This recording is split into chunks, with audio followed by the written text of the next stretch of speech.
आदि ग्रंथ नाट्यशास्त्र को पंचम वेद कहा गया है, मगर आधुनिक रंगकर्मियों ने इसे सिर्फ मनोरंजन तक सीमित कर दिया है। किंतु इन सबसे अलग मंजुल भारद्वाज थिएटर को बदलाव का माध्यम मानकर सतत आगे बढ़ रहे हैं। मुंबई की झोपड़पट्टी से लेकर यूरोप तक में उन्होंने समाज में थिएटर की भूमिका को पुनर्स्थापित किया है। रंगकर्म को लेकर प्रतिपादित उनका सिद्धांत थिएटर ऑफ रेलेवेंस को आज देश विदेश में सर्वत्र मान्यता और लोकप्रियता मिल रही है। मंजुल के रंग आंदोलन पर हम बात करते हैं सीधे मंजुल से। मंजुल जी, आपका स्वागत है। थिएटर सशक्त माध्यम है, इसलिए थिएटर को चुना, क्योंकि मानवीय संवेदनाओं को खंगोलना, उधेड़ना, नए सिरे से सोचना, उसको आईना दिखाना, अपना एक दुनिया बनाना और अपने विचारों को, अपनी कल्पनाशीलता को एक अथाह उड़ान देना, ये सारी खूबियाँ केवल और केवल थिएटर में। तो 10वीं से मैं अपना सोचने समझने की बात मैं कहूँ तो 10वीं कक्षा में मुझे ये था कि भाई NDA नेशनल डिफेंस एकेडमी उसमें जाना है और कमीशन्ड ऑफिसर बनना है। पर पता नहीं क्यों मेरे अपने अंदर इंट्यूशन ने कहा कि यार यहाँ नहीं जाना है, ये नहीं करना है। हालांकि हमने वो NDA का एग्ज़ाम दिया, उसको क्लियर भी किया, लेकिन ये संवाद मैंने अपने परिवार से भी किया, क्योंकि मेरे पिताजी फौज में थे और उनसे जब मैंने बात कही तो उन्होंने मेरी बात को माना, ठीक है आगे पढ़ाई करो। लेकिन उस वक्त एक करियर और था आपके सामने कि ओवरशियर बनिए या फिर डॉक्टर बनिए या फिर इंजीनियर बनिए, और इस लिहाज से प्री मेडिकल या आप जिसको प्रेप कहेंगे तो वो तैयारी शुरू हुई और PMT प्री मेडिकल टेस्ट के लिए वो किया। और मैं जिस विश्वविद्यालय में पढ़ता था उसका नाम है महर्षि दयानंद विश्वविद्यालय, रोहतक में है ये, और उसके साथ में ही मेडिकल कॉलेज है। कि डॉक्टर लोग क्यों बोलते हैं अपने बच्चों को बने, उनकी 90% लोगों की ख्वाहिश ये रहती कि पैसा बनाए। लेकिन उस वक्त ये जोश में मैंने जब देखा कि मेडिकल कॉलेज में किस तरह से एक्सीडेंट के केस आते हैं और किस तरह से लाशें पड़ी रहती हैं, लोग कर्राते रहते हैं, और जहां हम एक तरफ डॉक्टर को भगवान का रूप देखते हैं तो वो भगवान का रूप मुझे उस वक्त देखने को मिला कि नहीं, ये भगवान नहीं है यार, यहाँ तो संवेदना ही नहीं है। लेकिन उस वक्त मैंने अपने घर वालों से संवाद किया कि डॉक्टर नहीं बनना है, और उन्होंने इस बात को स्वीकार किया कि ठीक है, आपका जीवन है, आप क्या बनना चाहते हैं। और उस वक्त मेरे सामने भी ये प्रश्न खड़ा हुआ कि मुझे असलियत में ज़िंदगी में करना क्या है, बनना क्या है। तो मैंने ये खोजना शुरू किया कि मुझे बनना क्या है, और हम एक दोस्तों ने मिलकर एक स्कूल शुरू किया। वो जो समाज के बाहर हैं उनके साथ हमने एक स्कूल में पढ़ाना शुरू किया, या कहिए 7-8 लोगों ने मिलकर एक स्कूल शुरू किया, और जिसमें मुझे जो सबसे पहला एक परफॉर्मिंग आर्ट के साथ मेरा जो संपर्क हुआ वो ये हो कि जो पढ़ाई में फिसड्डी थे उस स्कूल में, हमारे अपने स्कूल में पढ़ाई में जो सबसे फिसड्डी थे उनको मेरे को दे दिया गया। और वो 26 जनवरी या 15 अगस्त का जो समय होता है, राष्ट्रीय पर्व, तो उन्होंने कहा इसका एक सांस्कृतिक कार्यक्रम इनके साथ कीजिए आप। तो जो पढ़ाई में फिसड्डी थे उन्होंने वही आप कहिए मनोज कुमार के गानों पे उन्होंने मेरे देश की धरती सोना उगले उगले और ये सब परफॉर्म किया उन्होंने, और बहुत कम समय में किया। तो जब ये परफॉर्मेंस स्कूल के सामने हुआ तो ये जो फिसड्डी थे पढ़ाई में बच्चे, ये सुपरहिट हो गए। और उस वक्त मेरा सबसे व्यक्तिगत अनुभव है परफॉर्मिंग आर्ट के साथ जुड़ा हुआ, लेकिन उसमें ये हुआ कि ये परफॉर्मिंग एलिमेंट है और ये आपको दुनिया के सामने बिना पर्दे के बाहर करता है। मतलब आप ये कह लीजिए कि आप परफॉर्मिंग आर्ट में छुपा नहीं सकते। हालांकि इसमें एक्टिंग आप करते हो, लेकिन एक्टिंग करते हुए भी आपकी ट्रांसपेरेंसी नहीं है तो लोग आपको स्वीकार नहीं कर सकते। उसके बाद ये समझ में आया कि नहीं, मुझे परफॉर्मिंग आर्ट में जाना है। फिर यह है कि परफॉर्मिंग आर्ट में और कौन से डायमेंशंस हैं, फिर खोजना शुरू किया, पढ़ना शुरू किया। तो थिएटर जो है उसको मैंने पढ़ा, और थिएटर पढ़ने के बाद मुझे लगा सबसे ताकतवर माध्यम ये है, और मुझे ज़िंदगी में कोई काम करना है या अपनी ज़िंदगी जीनी है तो थिएटर में जीनी है। और थिएटर में उस वक्त मुझे जो दिखाया गया वो था बर्टोल्ट ब्रेख्ट, चेखव, शेक्सपियर, और एज एन एक्टर मेरी जो शुरुआत हुई शेक्सपियर के नाते। और शेक्सपियर या बर्टोल्ड ब्रेख्ट के प्ले में मैंने एक्सेप्शन इन द रूल में जो मेन सौदागर एक्सप्लॉइटर की भूमिका की थी, उसके बाद एज एन एक्टर मुझे शेक्सपियर बहुत फैसिनेटिंग लगे। सो बम्बई आने के बाद भी जो एज एन एक्टर जो यात्रा थी, और उस यात्रा में जो शुरू हुआ कि नहीं मुझे शेक्सपियर का प्ले करना है, ये मैं बात कर रहा हूँ आपको 87-88 की, और 75 लोगों की टीम बना के अपना रिसोर्स खड़ा करके, और उस रिसोर्स में ये कह लीजिए कि मेरी भूमिका एज एन एक्टर और एज ए प्रोड्यूसर और स्टेज मैनेजर सबकी थी, और हमने वो प्ले प्रोड्यूस किया और पृथ्वी में उसका प्रीमियर हुआ, राजकमल में उसका सेट डिज़ाइन हुआ और 4 शोज उसके हुए। लेकिन चौथे शो में वो जो क्लाडियस का रोल कर रहा था तो उसको आँख में कुछ तलवार फाइट के दौरान कुछ यहाँ स्क्रैच आया और आगे उसके शोज नहीं हुए। और मैं उस वक्त बम्बई के एंटॉप हिल में रहता था, किराए के फ्लैट में। बम्बई में 4 महीने जम के बरसात होती है, तो वो पृथ्वी थिएटर से निकाला हुआ हैमलेट का, शेक्सपियर के बहुत बढ़िया लिखे हुए नाटक का सेट, किले का सेट, वो मेरे घर की जो बालकनी है उसकी खिड़की है उसके बाहर वो पड़ा था। और बम्बई में जो 4 महीने जो बरसात होती है उससे वो सेट गलता गया, उसकी परत, और मेरे अंदर भी कुछ गलता गया कि 20 साल के युवा ने जो अपनी ज़िंदगी में अपने खुद को बनाने का, वो भी रंग कर्म की दुनिया में खुद को जीने का जो फैसला किया था, वो औंधे मुख गिर पड़ा। और मैं बंद था 100 दिन उस फ्लैट में, और उस फ्लैट में मेरे अंदर जो हो रहा था कि मैं रो रहा था, जितने जज्बात मेरे थे वो रुदन के, क्रंदन के, और आप कह लीजिए शेक्सपियर की ट्रेजेडी मेरी ट्रेजेडी हो गई। और उसमें सबसे बड़ी बात यह है कि जो फ्लैट के बाहर सड़क पे जो ब्रेड बेचता है, अंडा बेचता है, वो मुझे रोज ये कहता था, साहब जी आपके नाटक वाटक का क्या है? तो उस वक्त वो मुझे जले पे नमक या आप कह लीजिए तेजाब जैसा लगता है। लेकिन मैं लेकिन वो 100 दिन में मैंने अपने आप को खोजा, अपने आप से प्रश्न पूछा कि मैं थिएटर करना चाहता हूँ, लेकिन मैं थिएटर में शेक्सपियर क्यों करना चाहता हूँ? मैं थिएटर में यह अनुवादित नाटक क्यों करना चाहता हूँ? मैं थिएटर में अपने आप से चाहता क्या हूँ? मुझे थिएटर से चाहिए क्या? उस दुकानदार को, उस आम आदमी को, कि वो मुझे लगातार अपने धर्म के हिसाब से हर दिन 100 दिन तक वो ये बोलता रहा, साहब आपका नाटक वाटक क्या होगा? मुझे बहुत गुस्सा आता था कि मैं इसका क्या करूं। लेकिन एक दिन मैं निकला, वो 100वां दिन था, उसने फिर मुझे कहा आपका नाटक वाटक कब होगा? लेकिन उस दिन मुझे उसकी बात पे गुस्सा नहीं आया। मैंने उसकी बात को 100 दिन में पहली बार सुना कि ये कह क्या रहा है। उसने कहा कि आपका नाटक कब होगा? तो मेरे मन में ख्याल आया कि ये आदमी ये क्यों कह रहा है कि आपका नाटक कब होगा? ये आदमी ये क्यों नहीं कह रहा कि हमारा नाटक कब होगा? और धनंजय, उस दिन से शुरुआत हुई थिएटर ऑफ रेलेवेंस की।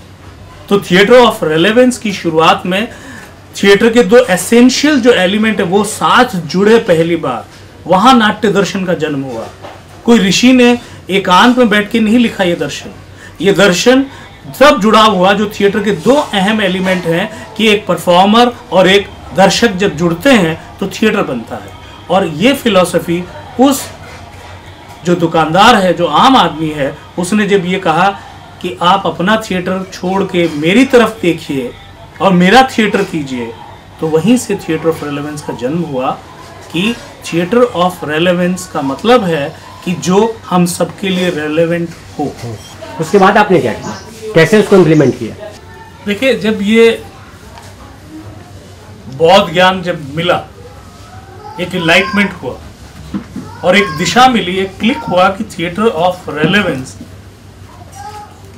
ये नाट्य सिद्धांत मिल गया। उसके बाद ये है कि ये समझा कि इसको हम लोगों तक कैसे ले जाएं। और सबसे बड़ी चुनौती ये थी कि ये विचार ले जाएं। तो विचार के ले जाने के लिए अभी तक जो प्रयोग देखे थे हमने, वो प्रयोग में ये कि धन की आवश्यकता है। लेकिन उसमें भी जब गहन मंथन के बाद ये समझ में आया कि ये विचार ही तो अपना धन है। मतलब थिएटर ऑफ रेलेवेंस बजाय अर्थ के विचार पे या सृजनशीलता को ही अपना आधार मानता है, अपना एक प्रमुख एलिमेंट मानता है। बिल्कुल। तो 88 का लास्ट पार्ट था और फिर 89, 90, 91, 92 आपने 93 में परफॉर्म किया, दूर से किसी ने आवाज़ दी। तो ये जो 4 साल का वक्त था वो आपने कैसे गुजारा, क्या किया उस दौरान? ये मैंने इसलिए गुजारा कि मेरे सामने जो सूत्र आया है, जो मुझे मिला है, वो सूत्र उस वक्त तो एक लाइन समझ में आई ना। उसके बाद मैंने फिर से स्टडी किया कि हिंदुस्तानी थिएटर क्या है, या ग्रीक थिएटर क्या है, या दुनिया का थिएटर क्या है। उसको मैंने फिर से अपने आप को पुनर्रचना की, उस अपनी समझ को, कि जो थिएटर ऑफ रेलेवेंस का एक जो सिल्वर लाइन मुझे मिला, उसको एक सिद्धांत बनाने में, उसको और खोजने में, फिर ये इम्प्लीमेंट करना है, लोगों को समझाना है। तो कौन कौन सी चुनौतियां मेरे सामने आएंगी? तो मैंने चुनौतियां एक समझ में आई मेरे कि अल्प समझ है, और अल्प समझ सबसे बड़ी चुनौती है। दूसरा, यहाँ जो ठहरा हुआ रंगकर्म, स्टैग्नेंट जो रंगकर्म है, जिसमें रंगकर्मी बोलते हैं कि नहीं यहाँ दर्शक नहीं आते, वो चुनौती मैंने अंडरलाइन की। तीसरा ये अंडरलाइन किया कि इसमें हम जाएंगे कैसे, बढ़ेंगे कैसे। ये जाके केवल प्रवचन करेंगे कि देखो थिएटर ऑफ रेलेवेंस ये होता है, ये इसको एक कार्य द्वारा, क्योंकि थिएटर अल्टीमेटली एक एक्शन है, और वो एक्शन से जितना हम समझते हैं, लेकिन वो एक्शन की सोच जब क्लियर हो, उसकी सोच या रंग सोच, तो वहाँ धनंजय मेरी भूमिका एक एक्टर से एक रंग चिंतक में परिवर्तित हुई, और 3 साल 4 साल मैं एक रंग चिंतक के तौर पर अपने आप को, इस देश के थिएटर को, थिएटर के इतिहास को समझता रहा। और मेरे से पहले कौन कौन से रंग चिंतक हुए, उन्होंने थिएटर में क्या क्या किया है, उनके काम को बहुत समझा, और एक प्रस्तावना फिर निर्माण की।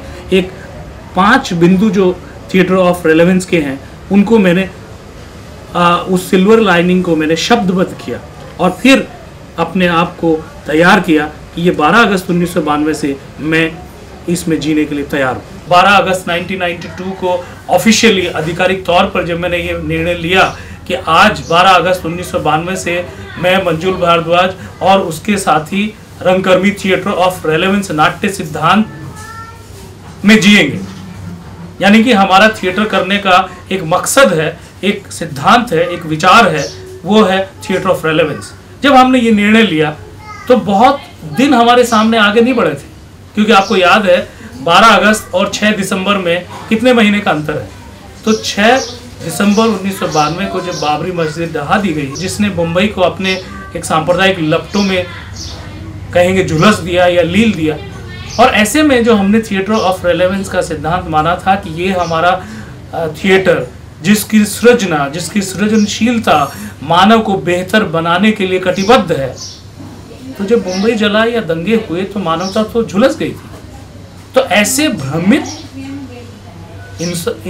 भ्रमित मानवीय देहों को हम कैसे उनमें इंसानियत जगाएं। और उस वक्त मैंने एक नाटक लिखा था, दूर से किसी ने आवाज़ दी, और वो नाटक अपने कलाकारों के साथ जब मैंने खेला तो मैंने यही कहा था, ये सफ़ेद कुर्ता अपने पास और ये कफन है। और हमारे यहाँ 4 घंटे की लंबी बहस चली कि नहीं, आप अच्छा सिखाते हो, आप थिएटर के प्रति कमिटेड हो, आप में वो जज्बा है, लेकिन हमको अपनी जान नहीं देनी है थिएटर के लिए।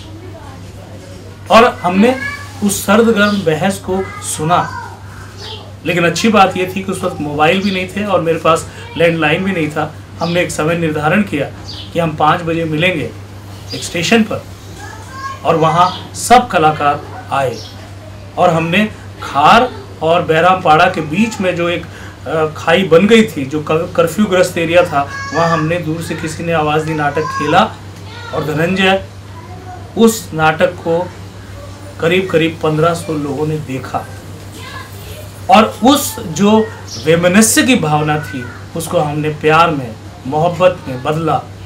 ये थिएटर ऑफ रेलेवेंस की पहली जीत थी, आप ये कहिए कि रंगकर्म की जीत थी, और एक नया अनुभव, एक नया आयाम, कि जो आज तक किताबों में बस लोग लिखते हैं कि थिएटर ये कर सकता है, वो हमने किया और करते हुए देखा। और उस दिन से द एक्सपेरिमेंटल थिएटर फाउंडेशन एक नाट्य आंदोलन बना। देखिए, ये बात बिल्कुल सत्य है। ये 2 दशक के बाद भी कई सारे एरिया में है, जहाँ पढ़ने और सुनने को मिलता है कि ये नचनिया कवनियाँ हैं। लेकिन धनंजय, इसका दोष दर्शकों पे नहीं है। इसका अगर दोष जाता है तो वो रंगकर्मियों पे जाता है, क्योंकि रंगकर्मी बार बार जब अपनी रंग प्रतिबद्धता को भूल करके अपने आप को एस्केपिज्म का रास्ता दिखाता है, अवसरवादिता का, कि नहीं हम एक विषय है जो गंभीर है उस पर नाटक तो करेंगे, लेकिन हमारी उस विषय पर प्रतिबद्धता नहीं है, हम कुछ नहीं कर सकते, हम असहाय हैं। और फिर बाद में एक नकाब के पीछे जब छुप जाते हैं कि हम तो मनोरंजन करते हैं, तो लोग तो कहेंगे। अब आध कचरापन अगर रंगकर्मियों की सोच में है तो दर्शक उसके लिए क्यों जवाबदार हो। अब जैसे इस 2 दशक में जो थिएटर ऑफ रेलेवेंस परफॉर्मेंस कर रहे हैं, उसको कोई नहीं कहता कि नचनिया गवनियाँ, उसको सारे ये कहते हैं कि ये जीवन जीने का तरीका है। उसमें 2 लाख लोगों तक अभी तक हम पहुँचे हैं, उसमें 2 लाख कोई खुले मन ये नहीं कहता कि मुझे एक्टर बनना है। लोग कहते हैं कि मुझे जीवन जीना है। लोग ये कहते हैं कि मुझे इसमें मेरी रचनात्मक सृजनात्मक प्रतिबद्धता को एक मौका मिला है, उसको एक अभिव्यक्ति। और एक बहुत प्रसिद्ध रंगकर्मी रही हैं जो आज हमारे बीच में नहीं हैं, उनके लिए जब हमने वर्कशॉप की तो उन्होंने ये बात को माना कि नहीं, देखिए कितना अभिव्यक्त होता है। सारे के सारे जो पार्टिसिपेंट हैं वो अपने आप को एक ऐसे स्रोत के रूप में पाते हैं जो सृजनशील है, और उनके लिए आश्चर्य और अद्भुत की बात है। लेकिन वो बाद में मुझे एक सवाल पे ले आई कि अभिव्यक्ति तो कला नहीं होती। तो मैंने उस वक्त ये कहा कि जब एक व्यक्तिगत अभिव्यक्ति सामूहिक रूप लेती है और वो जब प्रस्तुत होती है और समूह बोलता है कि ये मेरी अभिव्यक्ति है, उसी को तो कला कहते हैं ना धनंजय।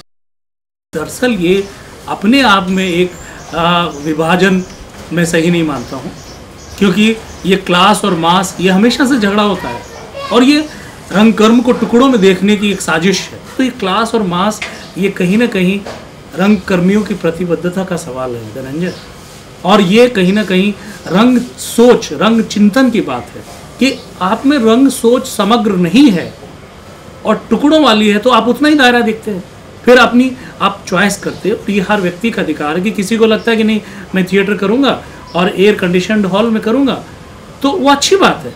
लेकिन वहाँ हमें सचेत होने की बात क्या है कि हम उसी को अल्टीमेट ना मान लें। ऐसा ही एक अवरोध जो मास के लिए थिएटर करने वाले लोग हैं उनका भी है। वो भी कहते हैं कि नहीं, जब तक हम बस्ती में जाके या नुक्कड़ नाटक करके या सामुदायिक नाटक करके नाटक करें, वही अपने आप में नाटक परिपूर्ण नहीं है। ये एक अपने आप में समग्रता में देखने की बात है कि जो बंद गृह का नाटक कर रहे हैं उनको भी अपने आप की 4 दीवारी से तोड़ के बाहर आना पड़ेगा, और जो ग्रास रूट पे कहीं नाटक कर रहे हैं उनको भी अपनी सीमाओं से तोड़